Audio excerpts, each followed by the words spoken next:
Garbėjus Kristui, sveiki prisijungę į Kūno teologiją paprastai. Tinklalaidė, kurioje remdamiesi išlaisvinančių Švento Jono Pauliaus II mokymu, per pokalbius gilinsimės į tikrąjį kūno, jo grožio ir paskirties supratimą.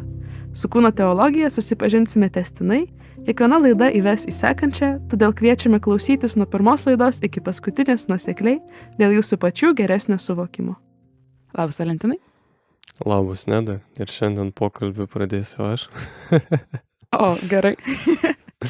Taip, neseniai skaičiau vieną straipsnį apie tokį įvykį Amerikoje, kur žmonės sužinojo, kad kunigas neteisingai krikštijo vaikus.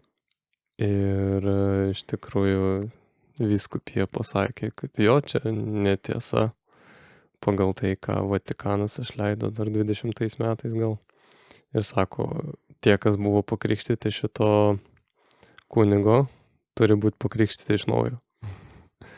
Jisai sakė, ne aš tave krikštiju vardan Dievo Tėvo ir Sūnaus ir Šventosios Dvasios, turint omeny, kad Kristus pats krikštėjo tą žmogų per šitą kunigą. Bet sakė, mes tave krikštijame.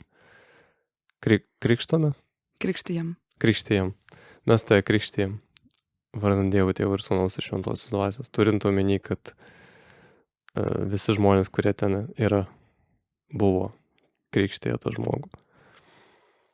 Ir kodėl šitą paminėjau, nes kalbėjom apie vyskupą, kuris sužinojo, kad jis buvo neteisingai pakrikštytas ir ten turėjo visus sakramentus iš naujo. Tai esmė tame, kad jeigu jo kunigystė buvo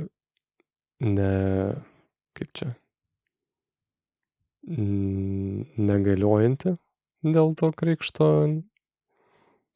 nebuvimo teisingų ir jo vyskupystė irgi nebuvo teisinga, tai kaip aš paskaičiau, reiškia, kad ir jo sakramentai visi, kuriuos jis teikia, buvo neteisingi. Jeigu tai yra kunigas, tai okei.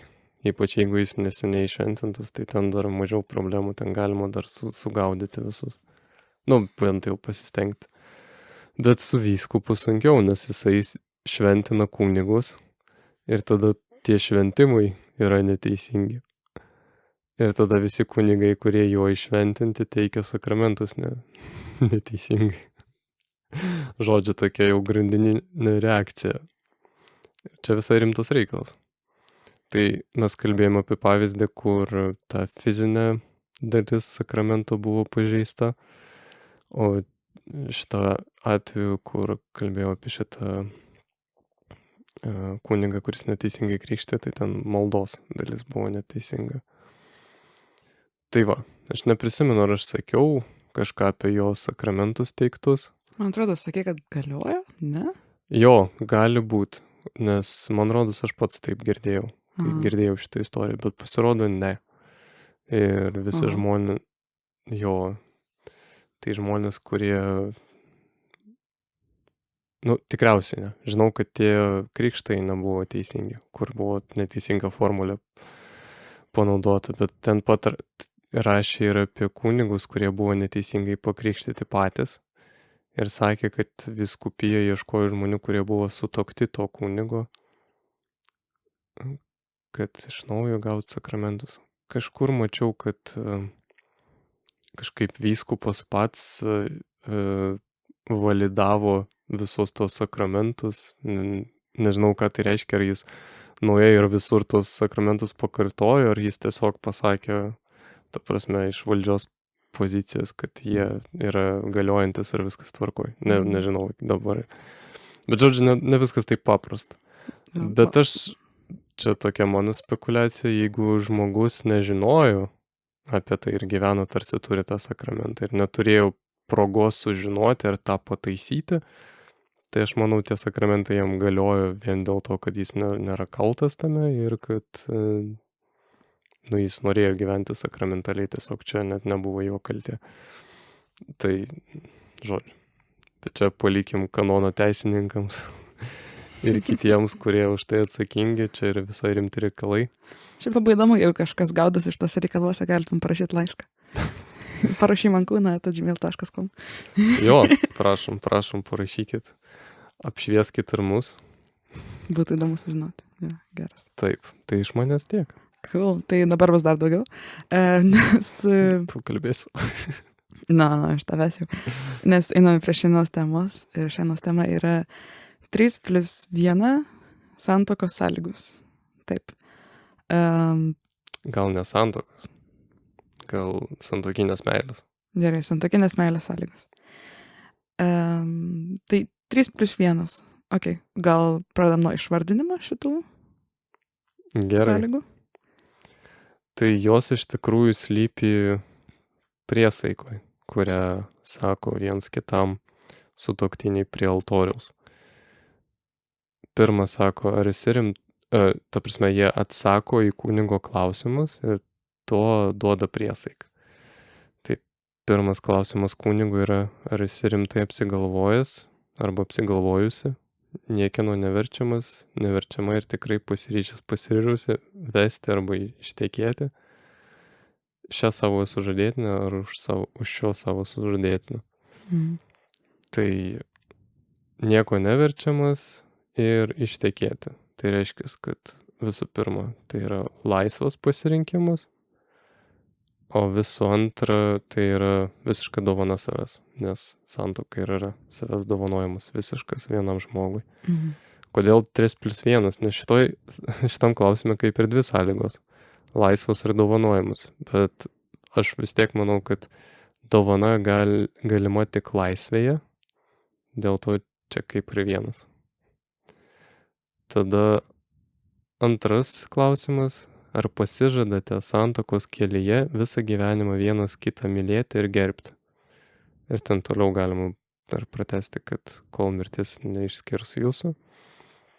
Tai čia antroji sąlyga, kurią galima apibūdinti kaip ištikimybę. Ir trečioji, pagal klausimą, ar sutinkate pagal Dievo valią susilaukti vaikų ir juos auklėti, kaip liepia Dievas ir bažnyčia. Tai reiškia, trečioji sąlyga yra atvirumas gyvybei. Ir labai lengva įsiminti, aš tokį akronimą sugalvojau, Lviv, kaip Ukrainos miestas, nes santuoka yra laisva, visiška, ištikima ir vaisinga dovana savęs kitam žmogui. Tai ir išeina LVIV. Lviv. Ir gaunasi, kad tada be šitų sąlygų kaip ir nėra santuokos kaip dalyko. Tada nesudaroma santuoka, jeigu trūksta nors kažkurio iš šitų. Jo, šitos sąlygos yra būtinos ir tos priesaikos yra būtinos, nes jos, taip sakykime, ir apibrėžia santuoką. Kodėl santuoka yra išskirtinė, kodėl jinai skiriasi nuo kitų santykių. Būtent dėl to, kad yra tokios priesaikos, kur žmogus pažada. Ir yra taip, kad jeigu nebuvo iš tikrųjų kažkokio pasirežimo, ta prasme, gyventi pagal visas tas sąlygas, ne? Tai galima per bažnyčios tribunolą pripažinti, kad santuoka niekada ir nebuvo sudaryta. Bet skamba taip slidžiai. Iš tikrųjų, jo, čia yra labai skausmingas procesas ir sunkus, ir jisai gali labai ilgai trukti. Bet, pavyzdžiui, santuoka įvyko, ne, buvo sakramentas, bet tada sužino, ta prasme, nesužino, bet kažkas suvokia ar prisimena, ar staiga supranta, kad jis buvo verčiamas toje santuokoje atsidurti, tai pasakykime. Ir jeigu tai yra įrodoma tribunole, tai bažnyčia pripažįsta, kad santuoka niekada ir nebuvo galiojanti.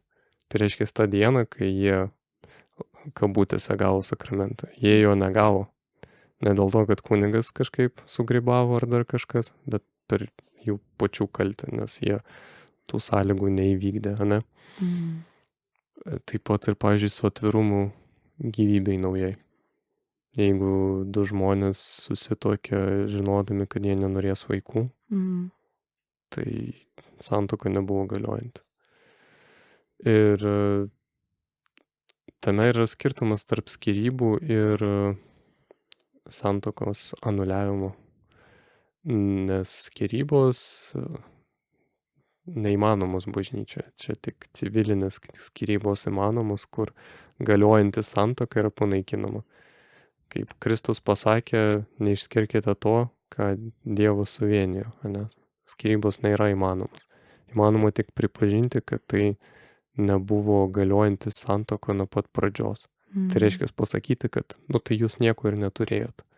O tai nėra skyrybos. O pavyzdžiui, jeigu abu žmonės įsipareigoja prie altoriaus ir turėdami omeny visas šitas sąlygas, ir tada vienas iš žingsnių, pavyzdžiui, yra ištikimybė. Ir santuokos eigoje, tai yra vienas žmogus neištikimas. Vis tiek toliau galioja santuoka, nors ir buvo sulaužytas kaip ir pažadas toks. Pažadas gali būti sulaužytas, aiškus. Čia yra visiškai negerai. Čia yra neteisinga. Čia taip neturi būti, bet visi mes esam žmonės, nuodėmingi, silpni ir kartais negyvename pagal tai, kaip turėtume, kaip pažadėjome gyventi. Ir neištikimybė yra labai skaudus dalykas. Iš tikrųjų, gali dingti tas noras kartu būti su to žmogumi, nes ant tiek gili žaizda. Bet kaip tu ir minėjai, jeigu jie į santuoką atėjo su pasiryžimu būti vienas kitam ištikimais, tai tas sakramentas buvo užtvirtintas, nes atitiko visų sąlygų. Aiškus, jis nėra užtvirtintas prie altoriaus. Kas įvyksta prie altoriaus yra tik tai taip teisės kalba vadinama ratifikacija. Čia yra tiesiog kaip įgarsinimas. Nežinau, kaip čia net... Patvirtinimas, kad tikrai pasiryžom, toks. Jo, gal. Bet tai nėra paskutinis etapas. Tai, sakykime, be parašo. Čia tarsi dokumentų sudarimas ir viskas tvarkoja, visi taip palinksėjo galva savo pusė palinksėjo, perskaitė, visi sutinka, bet parašo dar nepadėjo. Tas parašas, tai yra lytinis aktas ir tai vadinasi konsumacija, ta pačia teisės kalba. Ir kodėl taip? Nes iš tikrųjų lytiniu aktu yra patvirtinama viskas, kas buvo pasakyta priesaikose. Tai reiškia, kad taip, liaudiškai kalbant, nuo žodžių pereinama prie veiksmų, prie darbų. Tai reiškia, kad sutuoktiniai patvirtina tai, ką pasakė prie altoriaus, savo veiksmais. O jeigu nueitume dar giliau, tai kūnais. Ir čia Jonas Paulius II įveda tokį terminą kaip kūno kalba. Jisai sako, kad kūnai komunikuoja sutuoktinių gyvenime. Aiškus, ne tik tai sutuoktinių gyvenime, mes galime kaip žmonės komunikuoti kūnais ir būdami draugai ar net priešai. Tiesiog ta meilės kūno kalba yra labiausiai pastebima būtent santuokoje. Ir tai nėra tas terminas, kurį naudoja psichologai, kur sako, kad pagal kūno kalbą galima suprasti, kokios būsenos žmogus dabar, ne? Ar jisai yra tokioj stovėsenoj, kur jisai rankas sudėjo, sukryžiavo, kojas irgi sukryžiavęs, toks uždaras, reiškia, nelabai jis čia pasitikė tą situaciją ir nelabai yra atviras. arba kaip tik rankos atviros, matosi ten delnai ir panašiai, laisvai jaučiasi, šitie pečiai atsipalaidavę ir taip toliau. Tai jo, čia irgi yra kūno kalba, bet čia ne ta kūno kalba, apie kurią kalbame kūno teologijoje. Ir tos 3 sąlygos tai yra tie 3 dalykai, kurios pasako sutuoktiniai savo kūnų lytinio akto metu. Ir ne tik tai pirmo, bet kiekvieno lytinio akto savo santuokoje. Tai jie pasako, kad aš save tau visiškai atiduodu. Ir tai labai gerai matome lytinėme akte, nes žmogus yra nuogas. O kai žmogus yra nuogas prieš kitą kūniškai, tai jis, galima sakyti, ir asmeniškai yra nuogas. Visiškai nieko neslepia, visiškai atsidavęs. Ir jis dovanoja save, tai yra jisai tarnauja kitam. Nes rodo meilę. Ir kūno prasme čia aukščiausias meilės apreiškimas. Tada šita meilė ir ištikima, nes lytinio akto yra pasakoma, kad aš atiduodu savo tave. Tau save.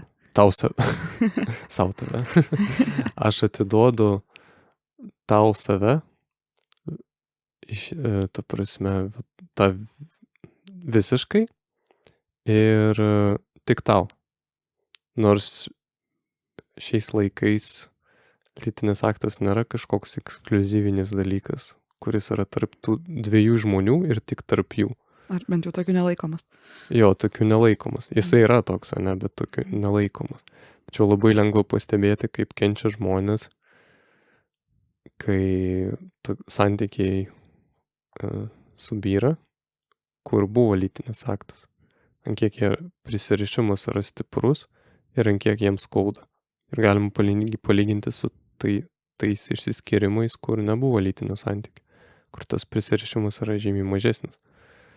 Tai pagrįsta ir mūsų fiziologija, labai daug išsiskiria oksitocino hormono, kuris atsakingas už ryšio kūrimą, ane? Ir ne veltui yra taip, nes lytinis aktas jisai turi palaikyti ryšį, kuris jau yra sudarytas tarp sutuoktinių. Ir jų ryšys stiprėja.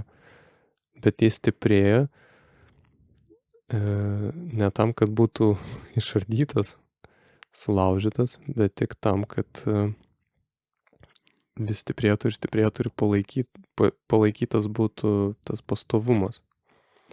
Ir trečia, irgi dabar nėra akivaizdu mūsų visuomeniai, bet lytinio akto metu aš savo kūnu pasakau, kad aš atviras esu naujai gyvybei. Tai labai aiškiai galima pamatyti, kas yra, naudojant kūno kalbos analogiją, kas yra melas, ką reiškia meluoti savo kūnu. O tai reiškia, kad aš kažką darau, kas yra priešinga viena iš sąlygų. Gali būti ir visoms, bet bent viena, jeigu yra priešinga, tai yra jau melas, o jeigu melas, tai yra ir nuodėmė. Tai suprantama, jeigu tai nėra visiška dovana, tai arba jeigu tai nėra iš vis dovana, pavyzdžiui, su masturbacijos nuodėmė yra taip, tai yra nedovana. Jeigu tai nėra ištikima meilė, reiškia svetimavimas, pavyzdžiui, arba jeigu tai nėra nukreipta į vaisingumą irgi.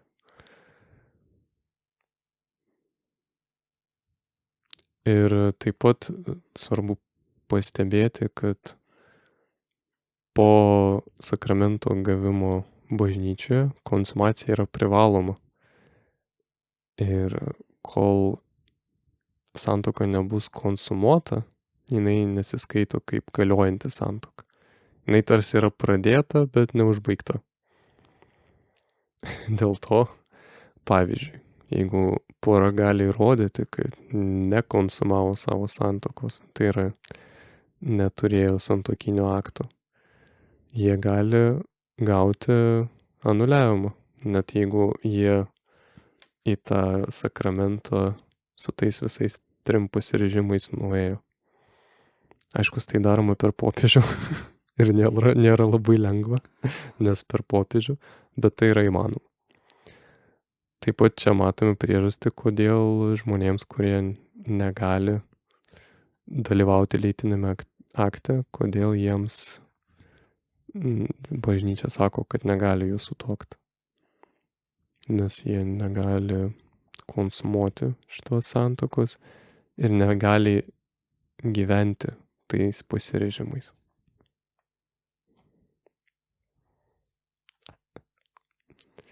Tada biškį giliau pažiūrėsim į kiekvieną iš tų sąlygų.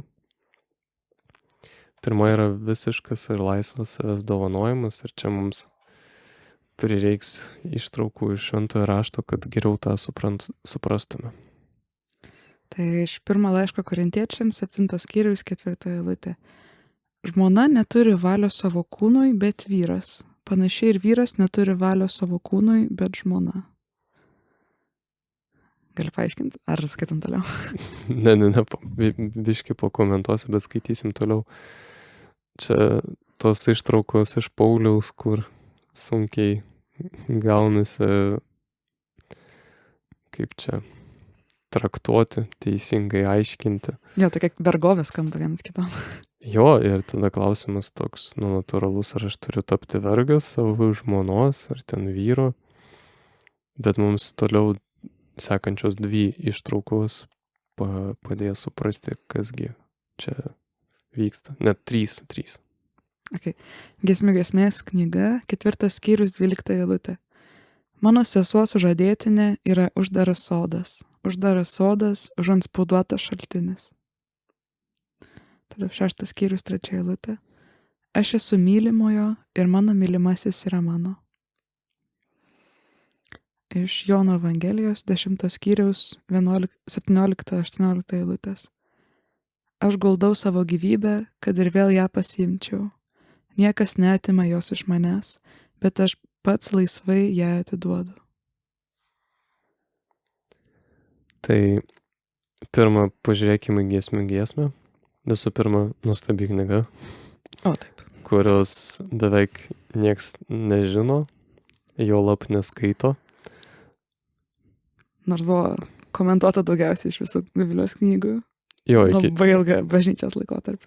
Iki 19 amžiaus, jeigu neklystu, tai yra labiausiai komentuota šventųjų ir kitų žmonių knyga iš Biblijos. Ir joje nei karto nėra paminimas Dievas. Čia jums biški intrigos, gal kažkas užsinorės pasiskaityti savo. Jinai neilga, tai drąsiai. Jo, jinai tik tai 8 skyrius turi. Ten yra palyginama meilė tarp vyro ir moters su meilė Dievo ir žmogaus. Ir ką mes matome, mano sesuo sužadėtinė yra uždaras sodas. Tai sako jaunikis, nuotakai. Ir pažiūrėkit, sesuo sužadėtinė. Biški toks keistas derinys. Aš taip pirmiau kaip poezinę kalbą tiesiog. Jo, bet o ką tai reiškia? Ir jis nesako pirmas sužadėtinė, bet pirmas sako sesuo. Mhm. Čia Jonas Paulius II įžvelgia, kad jisai mato ją kaip Adomas matė Ievą. Kaip ta, kuri yra vienos prigimties su juo. Ir net galim pasakyti, kad abu mato, kad jie yra sukurti Dievo, ir mūsų laikais jau galim pasakyti, kad abu yra Dievo vaikai. Ir iš to, kad ta nuotaka turi tokį orumą, jis jai pagarbą išreiškia. Tu sesuo mano, kad tu su manim lygi, kad ir išreiškia taip pat, kad jie abu yra iš Dievo. Žodžiu, čia yra gili pagarba. Toliau jis sako uždaras sodas. Uždaras sodas, užantspauduotas šaltinis. Čia Jonas Paulius II sako, kad moteris yra savo slėpinio šeimininkė. Ką tai reiškia? kad jinai pati sprendžia, kam jinai save dovanos. Ir jaunikis tai aiškiai gerbia. Nesiveržia, jeigu paskaitysim į giesmių giesmę. Nebando ją pagrobti savo, išnaudoti ir panašiai, bet ir kalba su ją pagarbiai ir išpažįsta, kad jinai pati sprendžia. Vėliau po 2 skyrių, ane 6 skyriuje matome, ką jinai sako, aš esu mylimojo ir mano mylimasis yra mano. Ta žodis mano, mes jau jį aptarinėjome, kad tarsi savininkystė, kad tu mano, aš tavo, bet labiau galima būtų akcentuoti tu mano, žinai, aš valdau. Bet čia ne ta prasme. Ir kaip minėjome, kad pirmieji žmonės neturėjo vardo, bet turėjo bendrą vardą Adomas, ne? Tai padarėm išvadą, kad jie kreipėsi viens į kitą tikriausiai mano. Manasis manoji. Manasis manoji, taip. Taip švelniai, su pagarba ir su suvokimu, kad tas žmogus save man padovanojo ir kad aš turiu puoselėti tą dovaną, gerbti ir mylėti tą žmogų. Dabar tas mano kitaip skamba ir nėra jau manasis manoji, bet mano. Bet iš to išeiti irgi įmanoma. Tai toj prieisim jau atsakymą ir paskutinė jo eilutė, kurią skaitėm, 2 eilutės iš Jono Evangelijos, kur Kristus sako, aš guldau savo gyvybę, kad ir vėl ją pasiimčiau. Čia jisai kalba apie savo mirtį ir prisikėlimą. Tačiau mus domina tai, kad niekas netima jos iš manęs, bet aš pats ją laisvai atiduodu. Matome, kad vyras yra irgi laisvas savo pasiaukojime ir irgi renkasi, už ką aukotis ir apskritai ar jam aukotis ar ne. Žodžiu, jie abu yra laisvi. Ir kaip ir minėjom, santuokoje sąlyga yra, kad tu turi būti laisvas, kad įžengtum į šitos sakramento gyvenimą. Tai dovanojimas laisvėje, jisai duoda mums atsakymą į šitą klausimą, ką reiškia, ką rašo Paulius. Įsivaizduokim, kad aš Nedai dovanoju dovaną per gimtadienį, bet sakau, kad po 2 savaičių man jos reikės atgal. Einu. Ar čia būtų dovana? Nu ne. Nes jeigu aš kažką noriu padovanoti Nedai per gimtadienį, tai aš noriu jai tą atiduoti, kad jinai tą turėtų ir to naudotis. Tada jeigu imsim santuoką, tai čia yra savęs dovanojimas. O jeigu savęs, tai reiškia savo asmenybės, sielos ir kūno. Ir ta prasme vyras jau nebeturi, kaip čia sako, valios savo kūnui, bet žmona turi. Nes jis pats pasirinko atiduoti kūną žmonai. Bet tai nereiškia, kad žmona turi būti kaip diktatorius. Ne?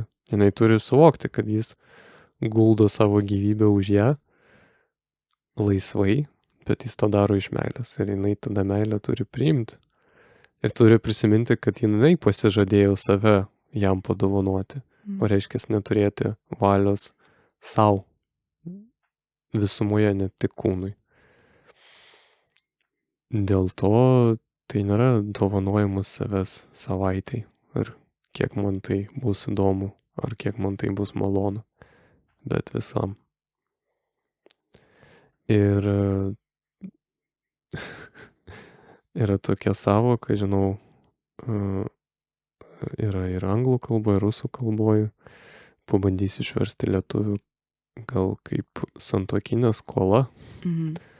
Kad tipo vyras gali iš moters reikalauti lytinio santykio, lytinio akto, o moteris gali iš vyro reikalauti. Tai čia neteisingas požiūris į šitą savoką, kurią galima ištraukti iš to paties skyriaus 1 laiško korintiečiams, kitur apie tai kalbama. Bet Paulius į tai atsako laiške romiečiams 13 skyriuje 8 eilutėj. niekam nebūkite ką nors skolingi, išskyrus tarpusavio meilę, nes kas myli, tas įvykdo įstatymą. Šita skola yra būti skolingam meilės. Ir tiek. Aš tau pasižadėjau, kad aš tave mylėsiu, aš tau skoloju meilę. O meilės nieks neišreikalauja, jie laisvai priima ir jie laisvai duoda. Todėl tokioj skoloj nėra jokio prievartavimo, kažko blogo nėra.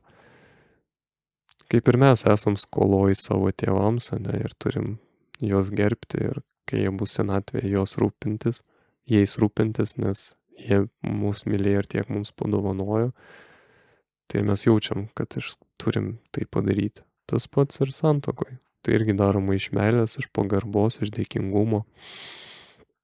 Mano tėtis šitą eilutę tai labai dažnai naudoja, kaip pavyzdžiui, už kažką sumokėjo, kas buvo ir man, ar vien man. Ir tada aš sakau, kiek aš tau skoloju. Sako, nebūkit viens kitam skolingi nieko, tik meilės. Ir aš kartais galvoju, kiek galima. Aš jau norėčiau skaityti, negaligiai visko man čia dovanoti. Tai va, tėtis labai gerai išmano raštą ir taip jo naudojasi. Taip pat apie tą aspektą dovanos, kad jinai yra visiška. Jonas Paulius II sako, kad jei žmogus ką nors pasilieka savo arba suteikia savo galimybę ateityje persigalvoti, tuomet jis jau neatsiduoda visiškai. Tai paimkim tą patį pavyzdį, kur aš Nedai dovanoju dovaną per gimtadienį, sakau čia tau ir nesakau, kad man po 2 savaičių reikės. Bet po 2 savaičių aš pagalvoju, kad geriau aš tą dovaną turėsiu ir tada Nedai sakau, ei, gražink, man reikia. Tai čia jau nebuvo visiškas dovanojimas. Tas pats ir su mumis, su mūsų santykiais.